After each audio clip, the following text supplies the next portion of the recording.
अरे तो आ गए आप। कैसे हो? आई होप कि तुम सब बहुत बढ़िया होगे और तुम्हारी पढ़ाई भी एकदम फर्स्ट क्लास चल रही होगी। और आपको आपकी पढ़ाई में हेल्प करने के लिए we are back with our new lecture of CMA foundation, paper number 1 का स्टडी नोट नंबर 5, जिसमें आज अपन करने वाले हैं मोनोपोलिस्टिक कंपटीशन है। ठीक है, तो मोनोपोलिस्टिक कंपटीशन मार्केट क्या होता है, ठीक है, मीनिंग, फीचर्स और इसमें प्राइस कैसे डिटरमाइन होता है, सारी की सारी चीजें, जितना भी कंप्लीट कॉन्सेप्ट है आपके स्टडी नोट नंबर 5 में, आज हम कवर करने वाले इसी एक वीडियो में, इसी एक लेक्चर में। तो बिना किसी देरी किए शुरू करते हैं अपना काम। जय श्री राम।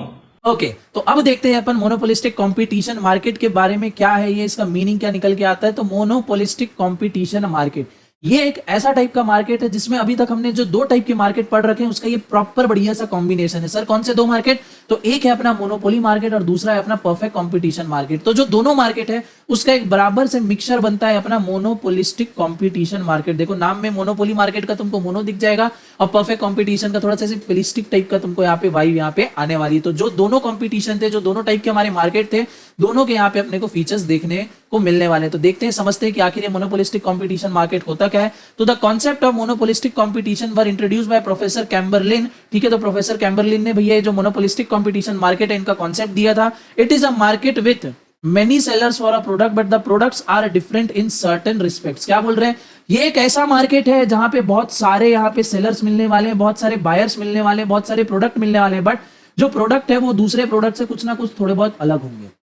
अब इसी में देख लो यहाँ पे कि मेनी बायर्स मेनी सेलर, ये किसका फीचर है?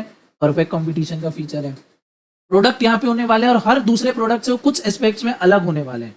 तो जहां पे एक प्रोडक्ट दूसरे किसी भी प्रोडक्ट से अलग होता है वो कौन से मार्केट में देखने को मिलता है? ऐसा प्रोडक्ट मोनोपोली मार्केट में, क्योंकि मोनोपोली मार्केट में ही ऐसे गुड्स मिलते हैं जहां पे जो वो प्रोडक्ट या सर्विसेज दे रहे होंगे वो एकदम यूनिक है, उसको कोई और नहीं कर रहा होता है। तो यहाँ पे देखो मेनी बायर्स मेनी सेलर है, परफेक्ट कंपटीशन का फीचर। हर प्रोडक्ट जो है वो दूसरे प्रोडक्ट से कुछ एस्पेक्ट में यूनिक है, कुछ अलग है, ये यहाँ पे अपना मोनोपोली मार्केट का फीचर आ गया। तो परफेक्ट कंपटीशन का भी फीचर देखने को मिल रहा है, मोनोपोली मार्केट का भी फीचर देखने को मिल रहा है। कौन से? एक ही मार्केट में, जिसका नाम क्या है? Monopolistic competition market. तो अगर क्वेश्चन आएगा कि ऐसा कौन सा मार्केट है जिसमें हमको दो अलग अलग मार्केट के फीचर देखने को मिलते हैं, तो क्या टिक करेंगे? मोनोपोलिस्टिक। कौन से दो के देखने को मिलते हैं? तो मोनोपोली मार्केट। क्यों?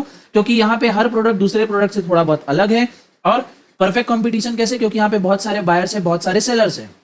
ठीक है, क्लियर हो गया। एग्जाम्पल अगर अपन ले लेते सिंपल सा टूथपेस्ट का एग्जाम्पल। ठीक है, मार्केट में बहुत सारे टूथपेस्ट आते हैं। ठीक है, कोई बोलता है हमारे टूथपेस्ट में नमक है, उसके बाद तो कोई बोलता है हमारे टूथपेस्ट में लौंग है, देन आफ्टर कोई बोलता है हमारे टूथपेस्ट में इलायची है, यही नहीं, अभी और सुनिए।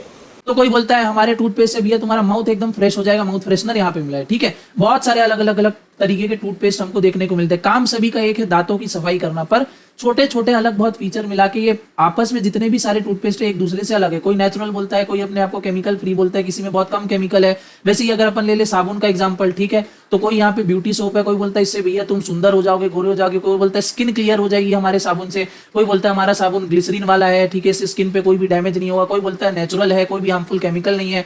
काम सारे साबुन का या सारे टूथपेस्ट का एक ही है, सफाई करना, बट अलग अलग उसमें यहाँ पे टाइप्स अपन डिटरमाइन कर सकते हैं। एक आयुर्वेदिक नेचुरल है तो दूसरा केमिकल वाला है, तो कोई ब्यूटी सोप है तो किसी का पर्पस कुछ और है, कोई ड्राई स्किन के लिए है, कोई इसके लिए है, ऑयली, दुनिया भर के यहाँ पे प्रोडक्ट्स यहाँ पे मिलते हैं। ठीक है, तो ये हो गया अपना monopolistic competition market. The features of monopoly and perfect competition are combined in this market. अपन ने देख लिया कैसे प्रोडक्ट यहाँ पे अलग अलग देखने को मिल जाएंगे और बहुत सारे बायर्स और सेलर्स भी देखने को मिल जाएंगे। Hence it is called monopolistic competition. Example है कॉस्मेटिक, सोप एक्सेट्रा। ठीक है, नेक्स्ट है फीचर्स ऑफ मोनोपोलिस्टिक मार्केट, यानी मोनोपोलिस्टिक मार्केट को और डीप में देखेंगे और देखेंगे कि क्या क्या अपने को ये मार्केट के फीचर्स हैं, क्या क्या देखने को मिलेगा हमको इस टाइप के मार्केट में। पहला है कंसिडरेबल नंबर ऑफ प्रोड्यूसर। ठीक है, यानी बहुत सारे बायर्स हैं, बहुत सारे यहाँ पे प्रोड्यूसर्स होने वाले हैं। A commodity is produced by a considerable number of producer, since there are greater number of producer no one controls the output in the market. जैसे परफेक्ट कंपटीशन में होता था बहुत सारे सेलर्स, बहुत सारे प्रोड्यूसर होते थे, तो किसी भी एक प्रोड्यूसर के पास इतना मार्केट शेयर नहीं होता था कि वो अकेले अपने दम पे पूरे मार्केट को है कंट्रोल कर सके, अपने मार्केट में अपना इन्फ्लुएंस जगा सके। ठीक है, ठीक वैसे ही यहाँ पे भी, क्योंकि यहाँ पे बहुत सारे यहाँ पे प्रोड्यूसर्स हैं, सेलर्स हैं, तो इसीलिए कोई भी एक प्रोड्यूसर के पास इतनी कैपेसिटी नहीं है कि वो पूरे मार्केट को इन्फ्लुएंस कर सके या पूरे मार्केट को अपने हिसाब से चला सके। ठीक है, no one controls the output in the market, competition will be high among the producers. Simple. Next है अपना थर्ड, प्रोडक्ट डिफरेंशिएशन, यहाँ पे हमको होमोजीनस यानी एक टाइप के प्रोडक्ट नहीं देखने को मिलेंगे, यहाँ पे हर एक दूसरे प्रोडक्ट में कुछ नया, कुछ न्यू देखने को मिलेगा। जैसे YouTube का ही एक एग्जांपल ले लो, बहुत सारे चैनल्स है, बहुत सारे टीचर्स है, फैकल्टीज है जो CMA आपको पढ़ा रहे हैं, ठीक है। हर कोई कुछ ना कुछ अलग कर रहा है। जैसे हम अपनी बात करें, नोट्स प्रोवाइड कर रहे हैं, कलरफुल नोट्स हैं, बीच बीच में मेरे वीडियोस में मीम्स वगैरह आते हैं, मेरे टीचिंग का स्टाइल अलग है, किसी दूसरे टीचिंग का स्टाइल यहाँ पे अलग है, ठीक है। कोई दूसरे तरीके से बता रहा है, मैं दूसरे तरीके से बता रहा हूँ, हो सकता है मैं दूसरा एग्जाम्पल दे रहा हूँ, कोई दूसरा एग्जाम्पल दे रहा हूँ। प्रोडक्ट क्या है वही है, सर्विस क्या है सेम है, आप सबका एम क्या है, सारे टीचर्स का एम क्या है कि आपको बढ़िया मार्क्स से CMA फाउंडेशन पास करवाना, पर सबका तरीका अलग है, हर एक टीचर, हर एक फैकल्टी एक दूसरे से अलग है। क्लियर हो गया? तो यही है यहाँ पे प्रोडक्ट डिफरेंशिएशन आपको देखने को मिलेगा। जो आपकी जरूरत है वो यहाँ पे पूरी फुलफिल हो जाएगी, बट अलग तरीके से, कुछ अलग ढंग से यहाँ पे, ठीक है। वो डिफरेंस किसी भी तरीके से हो सकता है, material, colour, design, smell, packaging, trademark etcetera से, ठीक है। हाँ जी सर। एंट्री एग्जिट पे भैया किसी भी टाइप का कोई भी रिस्ट्रिक्शन यहाँ पे नहीं है, फ्री है। कोई भी फर्म किसी भी टाइम एंट्री कर सकती है, कोई भी फर्म किसी भी टाइम एग्जिट कर सकती है। जाहिर सी बात है, जब फर्म को मार्केट में दिखेगा प्रॉफिट तो वो एंट्री कर जाएंगे, और जब उनको दिखेगा लॉस तो वो वहां पे एग्जिट ले लेंगे। क्लियर हो गया? नेक्स्ट है सेलिंग कॉस्ट। सेलिंग कॉस्ट में बहुत ज्यादा ध्यान दिया जाता है, और सेलिंग कॉस्ट पे बहुत ज्यादा खर्चा देखने को मिलता है। टीवी वगैरह देखते ही होगे, सोशल मीडिया चलाते ही होगे, कितने सारे एड्स तुमको देखने को मिलते हैं। टीवी खोलो, साबुन का add, lux, Fiama devil's, Dove, पता नहीं, दिन भर वही सब ऐड चलते रहता है।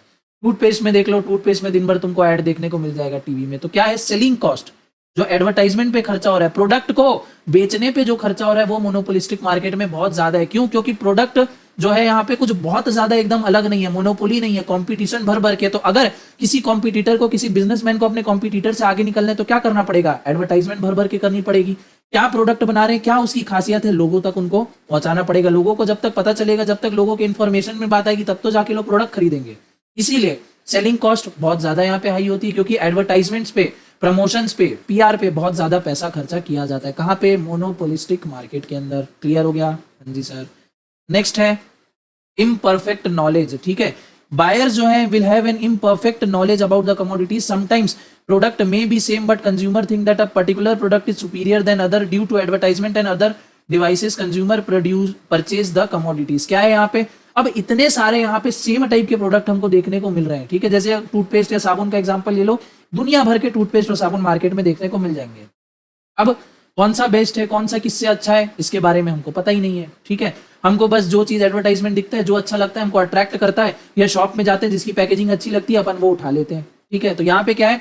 बायर्स को, ठीक है, जो कंज्यूमर है, जो कस्टमर है, उनको मार्केट की परफेक्ट नॉलेज नहीं है कि कौन सा A क्लास में आ रहा है, कौन सा B क्लास में आ रहा है, कौन सा C क्लास में आ रहा है। इतने सारे प्रोडक्ट्स हैं, ठीक है, तरह तरह की डिफरेंशिएशन है, जिसमें जो एक कंज्यूमर है, बेचारा प्यारा भोला कंज्यूमर, वो डिफरेंशिएट नहीं कर सकता कि कौन सा टॉप क्लास का प्रोडक्ट है, कौन सा लोअर क्लास का प्रोडक्ट है, ठीक है। उसको जो अच्छा लगता है वो अपने वहां पे तुरंत, जो करंट उसका इंस्टिंक्ट बता रहा होता है, उसमें वो प्रोडक्ट को परचेज कर लेता है। तो ये दिखाता है कि बायर के पास जो है इम्परफेक्ट नॉलेज है, परफेक्ट नॉलेज नहीं है, डिफरेंशिएट वो नहीं कर सकता कि कौन सा बहुत ज्यादा सुपीरियर है, कौन सा अपना इंफीरियर प्रोडक्ट है, ठीक है। तो ये है अपना इम्परफेक्ट नॉलेज। नेक्स्ट है प्राइस डिसीजन। प्राइस डिसीजन क्या बोल रहे हैं यहाँ पे? Each firm produces a commodity with small differences. This is due to this reason that firm will decide the price of its product. The demand curve of a firm will be downward sloping and more elastic. क्या बोल रहे हैं? Price जो है यहाँ पे, ठीक है, जो फर्म प्रोड्यूस करेगा कमोडिटी को, बहुत ही कम डिफरेंस के साथ प्रोड्यूस करेगा, ठीक है। जो भी हमको मोनोपोलिस्टिक मार्केट में प्रोडक्ट्स देखने वाले हैं, ठीक है, 10 अगर प्रोडक्ट दिख रहे हैं तो उन 10 प्रोडक्ट में कोई बहुत ज्यादा अंतर नहीं होगा। कोई 10 पे मिल रहा है, कोई 12 पे, कोई 15 पे, कोई 8 पे, ऐसा नहीं है कि एक प्रोडक्ट 10 का मिल रहा है, एक प्रोडक्ट 100 का मिल रहा है, ठीक है। बहुत ज्यादा प्राइस में डिफरेंस हमको देखने को नहीं मिलेगा। क्यों? क्योंकि कंपटीशन बहुत ज्यादा है, ठीक है। अगर कंपटीशन बहुत ज्यादा है मार्केट में और कोई एकदम हाई प्राइस पे प्रोडक्ट बेच रहा है, तो कस्टमर उसको खरीदेंगे क्या? नहीं खरीदेंगे कस्टमर, बट ऑब्वियस सी बात है लोअर प्राइस वाले प्रोडक्ट पे शिफ्ट हो जाएंगे। इसलिए प्राइस जो है यहाँ पे बहुत कम डिफरेंसेस के साथ हमको देखने को मिलता है, और जो प्राइस है वो भी फर्म यहाँ पे डिसाइड कर लेती है फॉर इट्स प्रोडक्ट, ठीक है। डिमांड कर्व जो है वो भैया डाउनवर्ड हमको स्लोपिंग देखने को मिलेगा। डाउनवर्ड स्लोपिंग इस तरीके से और बहुत ज्यादा इलास्टिक रहेगा, जहां पे प्राइस में थोड़ा बहुत चेंज आए, डिमांड में भी अपने को थोड़ा बहुत चेंज यहाँ पे देखने को मिल जाएगा। क्लियर हो गया? हाँ जी सर, ठीक है। तो इसी के साथ बढ़ते हैं अब अपन नेक्स्ट टॉपिक पे। नेक्स्ट टॉपिक ये रहा अपना नेक्स्ट टॉपिक आपकी स्क्रीन पे आप सभी के सामने। Price and output determination under monopolistic competition market. अब इस टाइप के मार्केट में प्राइस और जो आउटपुट है वो कैसे डिसाइड होगा, अभी अपन देखते हैं। अपन ने अभी तक परफेक्ट में कैसे डिसाइड होता है, मोनोपोली मार्केट में कैसे डिसाइड होता है, वो अपन ने स्टडी कर लिया। अब देखते हैं कि मोनोपोलिस्टिक कंपटीशन मार्केट में प्राइस और आउटपुट है वो कैसे डिसाइड होगा। तो there are two types of demand curve under monopolistic competition. क्या क्या? एक है अपना परसीव डिमांड कर्व और दूसरा है अपना proportional demand curve. Perceived demand curve क्या है? This demand curve shows the different combination between quantity demanded and price such that neither of the firm has any further initiative to deviate from their decision. Proportional क्या है? This curve captures the impact of all the firms simultaneously changing the same price and hence it takes accounts of the effect of the actions of the rivals। ठीक है, कुछ नहीं बोल रहा है। ये जो प्रोपोर्शनल डिमांड कर्व है, प्रोपोर्शनल डिमांड कर्व में मार्केट में, इंडस्ट्री में जितनी भी फर्म है, जितने भी सारे प्रोड्यूसर्स हैं, सबकी डिमांड को यहाँ पे दिखाएगा। और जबकि जो परसीव्ड है यहाँ पे एक इंडिविजुअल फर्म के डिमांड को दिखाएगा कि उसके पर्टिकुलर प्राइस चेंज करने से उसके डिमांड में कितना यहाँ पे चेंज हमको डिविएशन देखने को मिलता है। वेयर एज जो प्रोपोर्शनल डिमांड कर्व है ये ऑल टुगेदर पूरी इंडस्ट्री का है। ठीक है, ये जो है प्रोपोर्शनल डिमांड कर्व ये लेगा, अगर मार्केट में 10 फर्म है, 10 कॉम्पिटिटर है, तो ये जो प्रोपोर्शनल डिमांड कर्व है ये सारे 10 का लेके रखेगा। ठीक है, जैसे यहाँ पे लिखा है ना, एक्शंस ऑफ द राइवल। ठीक है, राइवल के एक्शन लेने से क्या मार्केट में उथल पुथल हो रही है, सबका डिटेल कौन रखेगा? Proportional demand curve. Whereas सिर्फ और सिर्फ एक फर्म का, ठीक है, इन 10 में से कोई भी अपन एक फर्म को उठाएंगे, उसके बारे में डिटेल अपने को कहां से मिलेगी? परसीव्ड डिमांड कर्व से मिलने वाली। ठीक है, एक फर्म की बात करेंगे तो परसीव्ड डिमांड कर्व, सारी फर्म्स के बारे में बात करेंगे तो प्रोपोर्शनल डिमांड कर्व। ठीक है, अब यहाँ पे इनका ग्राफ कैसे बनेगा? तो ये देखो भैया, ये एक अपना स्मॉल dd है और ये अपना कैपिटल dd है। नीचे लिखा है when perceived demand curve dd and proportional demand curve dd intersect there is price determined in the monopolistic market. ठीक है, क्या बोल रहा है? ये देखो, ये जो स्मॉल dd है ये वाला, ये क्या है अपना? ये अपना परसीव्ड डिमांड कर्व। और ये जो कैपिटल dd है ये क्या है? Proportional demand curve. तो जिस भी पॉइंट पे परसीव डिमांड कर्व और प्रोपोर्शनल डिमांड कर्व इंटरसेक्ट करेंगे, ये इंटरसेक्ट वाला पॉइंट आ गया, जहां पे भी ये इंटरसेक्ट करेंगे वहां पे क्या होगा? प्राइस डिटरमाइन हो जाएगा। ठीक है, यानी जहां पे परसीव्ड डिमांड कर्व यानी एक सिंगल फर्म का और पूरी इंडस्ट्री का, ठीक है, एक सिंगल फर्म का और पूरी इंडस्ट्री के जो डिमांड कर्व है आपस में इंटरसेक्ट करेंगे, वहां पे अपना जो प्राइस है वो निकल के आ जाएगा। किसमें? मोनोपोलिस्टिक कंपटीशन में। अब इक्विलिब्रियम कैसे इसके अंदर डिसाइड होगा? ये रहा अपना next topic, equilibrium condition under monopolistic competition। तो like in perfect competition the firm in this market also satisfy two condition to reach the equilibrium position they are। तो perfect competition में जो दो सेम कंडीशन थी वही दो same condition copy paste होके कहां पे आएंगी? मोनोपोलिस्टिक कंपटीशन में। सर परफेक्ट कंपटीशन में कौन सी दो कंडीशन थी? हम भूल रहे हैं। तो सिंपल दो कंडीशन थी कि मार्जिनल कॉस्ट और मार्जिनल रेवेन्यू दोनों बराबर होने चाहिए। क्या? MC is equal to MR होना चाहिए और जो MC कर्व है वो MR कर्व को बिलो से कट करेगा। ठीक है, जब अपन परफेक्ट कंपटीशन पढ़ रहे थे तो बहुत अच्छे से मैंने बताया था कि जो MC कर्व है वो MR कर्व को 2 बार काटता है, एक बार ऊपर से और एक बार नीचे से। तो जब भी कभी MC कर्व MR कर्व को नीचे से काटते हुए चलेगा, कैसे? ऐसे नीचे से काटते हुए चलेगा, तब उस केस में हमारा जो इक्विलिब्रियम है वो डिसाइड होगा। यहाँ पे देखें तो ये देखो, ये आ रहा है अपना MR कर्व, ये अपना जा रहा है AR that is average revenue. यहाँ पे ये देखो, ये मार्जिनल अपने को देखने को मिल रहा है, मार्जिनल कॉस्ट MC कर्व। यहाँ पे ये कहां से काटते हुए जा रहा है? नीचे से। ये नीचे से काटते हुए जा रहा है किसको? MR को। अब इसको अगर पूरा अपन ड्रॉ करें तो ये कुछ इस तरीके से ऐसा पूरा बनेगा।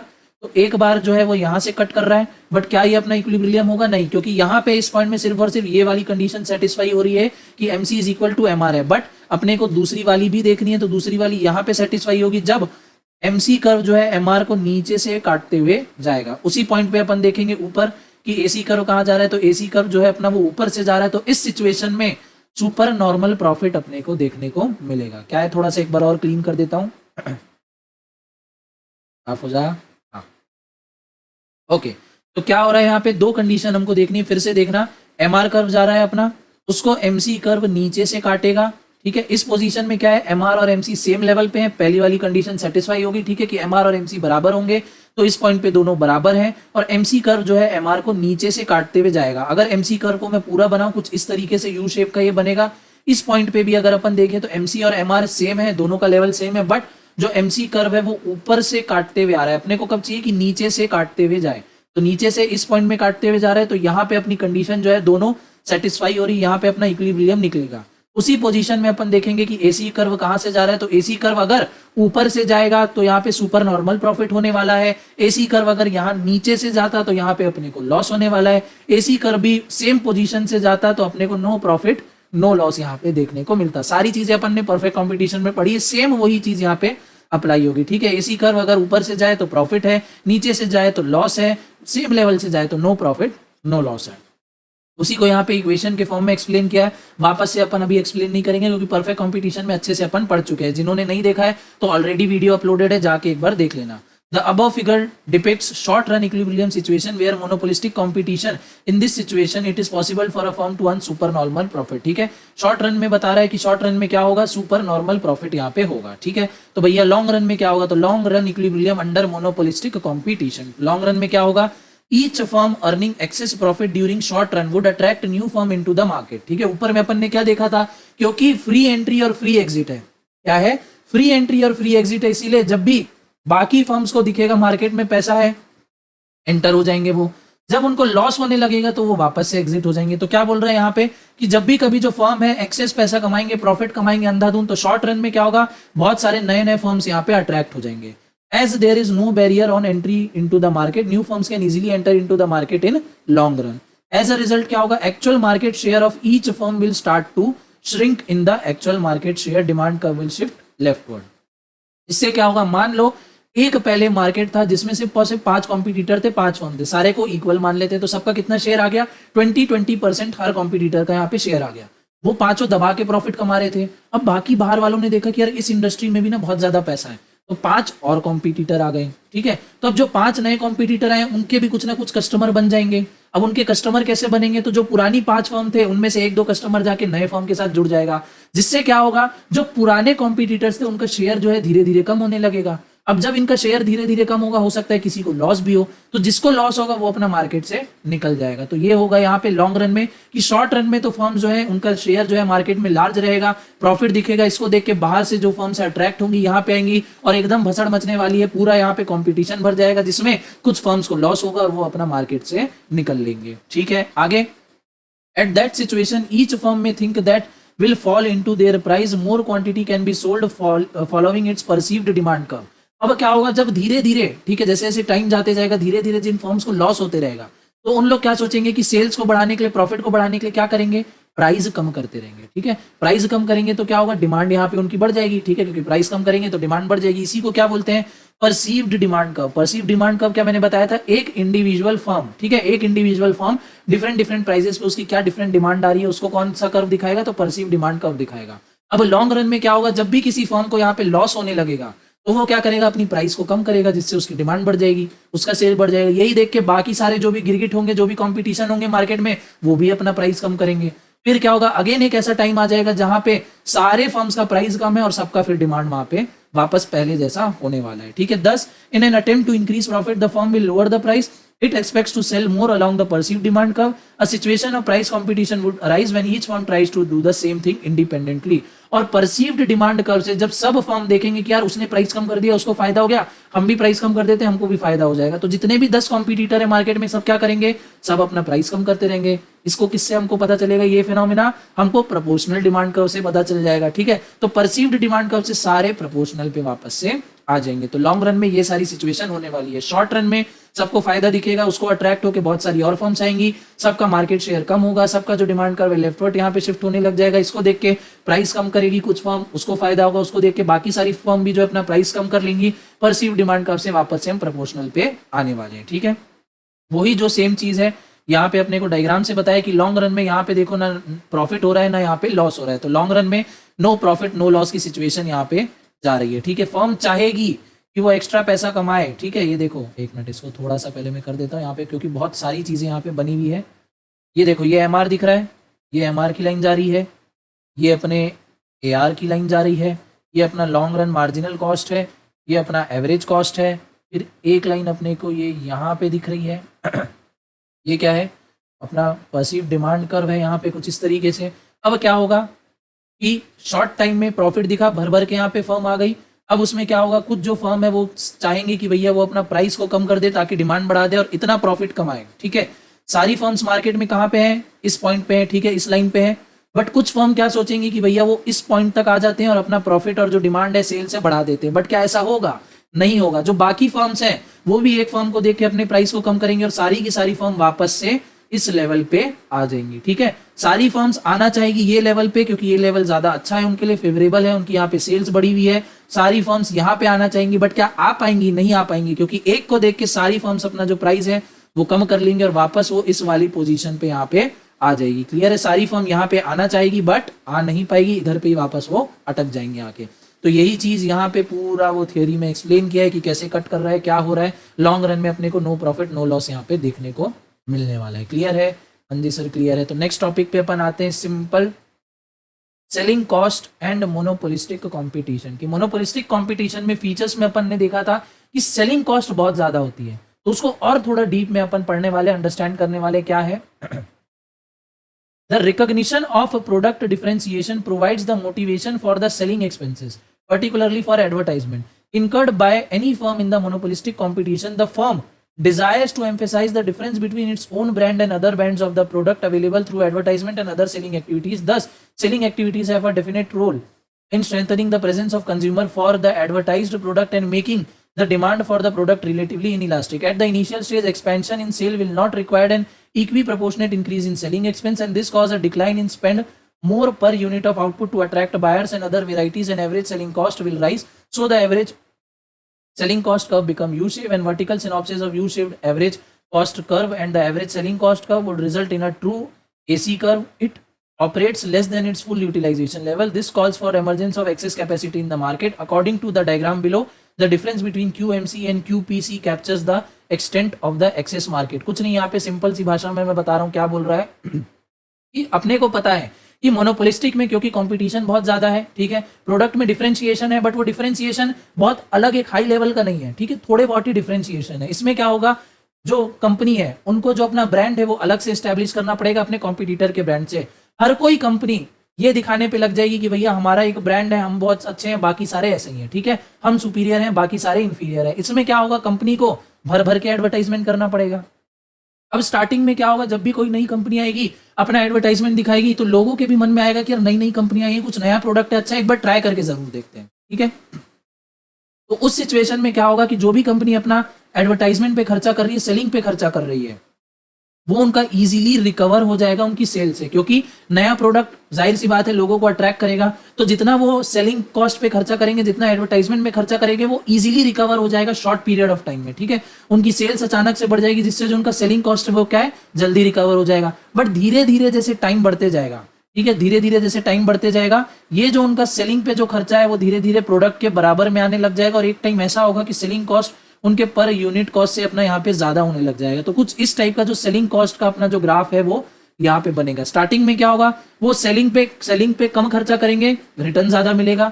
एक टाइम ऐसा आएगा जहाँ पे सेलिंग पे जितना खर्चा कर रहे हैं रिटर्न भी उनको उतना ही मिल रहा है। फिर एक टाइम ऐसा हो जाएगा जहाँ पे उनकी कॉस्ट ज्यादा लग रही है सेल्स पे, बट क्या है, उतना उनको रिटर्न, ठीक है, जितना वो सोच रहे हैं कि उनकी उतनी सेल्स हो जाएगी उतना नहीं होगा। तो कुछ इस तरीके का यू शेप में हमको सेलिंग कॉस्ट का कर्व दिखने वाला है। और एसी कर्व भी जो है हमको पता है वो भी ऐसे यू शेप रहता है। अब दो यू शेप कर्व को अपन बनाएंगे, ठीक है, दो यू शेप कर्व को अगर अपन ऐड करेंगे, देखो ये यू हो गया सेलिंग वाला ऊपर वाला, और नीचे हो गया अपना एवरेज कॉस्ट कर्व। ये भी ऐसे ही होता है, स्टार्टिंग में कम होता है, फिर एक लेवल पे आ जाता है और फिर अपना ये बढ़ने लगता है। तो दो यू शेप कर्व को बनाओगे तो क्या मिलेगा, यू प्लस यू क्या हो जाएगा, यू हो जाएगा। तो जो लॉन्ग रन में जो अपना एक्चुअल कॉस्ट कर्व है वो भी कैसा है, वो भी अपने को ऐसा यू शेप में देखने को मिलेगा। यही चीज यहाँ पे बताना चाह रहा है। ये देखो यहाँ पे तुमको ग्राफ में यहाँ पे दिख रहा है ना, यू शेप में अपना जो एलएसी है, ये देखो ये यहाँ से चालू हुआ इस तरीके से और ये अपना एलएसी यहाँ पे बन गया। तो ये ऐसा यू शेप में क्यों आया, क्योंकि सेलिंग कॉस्ट भी अपना क्या है, सेलिंग कॉस्ट का कर्व अपना यू शेप का बनेगा। स्टार्टिंग में सेलिंग पे कम खर्चा करना पड़ेगा, रिटर्न बहुत ज्यादा आएंगे, फिर जितना खर्चा करेंगे उतना रिटर्न आएगा, और एक टाइम पे ऐसे हो जाएगा जब कंपनी में कुछ बहुत ज्यादा रहेगा नहीं, सेलिंग पे बहुत ज्यादा खर्चा करेंगे, मार्केट में इतना कंपटीशन आ जाएगा कि अपने सेलिंग कॉस्ट को रिकवर नहीं कर पाएंगे, तो सेलिंग कॉस्ट ज्यादा हो जाएगा, इसलिए ये यू शेप बनेगा। एसी कर्व हमको पता है यू शेप होता है, तो दो यू शेप कर्व को हम बताएंगे मिलाएंगे तो लॉन्ग रन में जो हमको एक्चुअल कॉस्ट कर्व आने वाला है, ठीक है, LAC long run actual cost curve, वो भी कैसा देखने को मिलेगा, यू शेप का देखने को मिलेगा। कहाँ पे, मोनोपोलिस्टिक मार्केट में, ठीक है। तो यही चीज यहाँ पे डायग्राम के थ्रू बताया, जो ऊपर में अपने को यहाँ पे थ्योरी लिखी हुई है, सारी वही बातें जो मैंने तुमको यहाँ पे एक्सप्लेन की है। देखो यहाँ पे ये लिखा है U shape, true AC curve हमको मिल जाएगा, एवरेज कॉस्ट भी अपना यू शेप होता है, सेलिंग कॉस्ट भी यू शेप होता है, अट्रैक्ट करेंगे, सेलिंग एक्सपेंसेस बहुत ज्यादा होंगे, सारी बातें यहीं पे लिखी है जो मैंने तुमको एक्सप्लेन की है, ठीक है। इसी के साथ जो अपना जो मोनोपोलिस्टिक वाला है सारे टॉपिक यहाँ पे खत्म हो गए। नेक्स्ट है अपना डुओपोली और ओलिगोपोली मार्केट, जिसको अपन कवर करेंगे अपने किसी नेक्स्ट लेक्चर में। तो इसी के साथ आज की क्लास को मैं यहीं पे करता हूं खत्म, और आपसे मैं बोलता हूं bye bye, tata, goodbye. मिलूंगा आपसे नेक्स्ट लेक्चर में डुओपोली और ओलिगोपोली मार्केट के कॉन्सेप्ट के साथ। बट तब तक के लिए तो लाइक और शेयर ठोक दीजिए, महाकाल का दबा के लाइक और शेयर ठोक दीजिए, 5000 लौटे दिख जाना चाहिए। ये 4000 के लिए मैं यहाँ पे नहीं खड़ा हूँ। पूरा साल मेहनत करता हूं आपके लिए बेटा। ऐसा नहीं चलेगा, ऐसा नहीं चलेगा। लाइक ठोकी दबा के, लाइक ठोकी।